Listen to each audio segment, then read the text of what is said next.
अस्सलाम वालेकुम सरदार, क्या हाल है? ठीक ठाक हो? तबीयत से ठीक है? उम्मीद करना सब ठीक हो सन। सरदार हाल ही में Samsung 503 charging Jack change.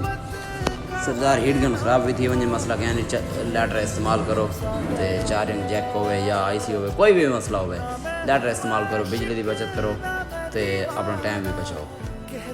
Letter नाल चेंज करो, बिल्कुल 100% ओके।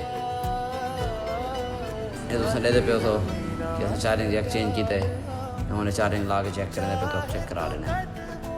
ओके, लैटर नाल चेंज किया।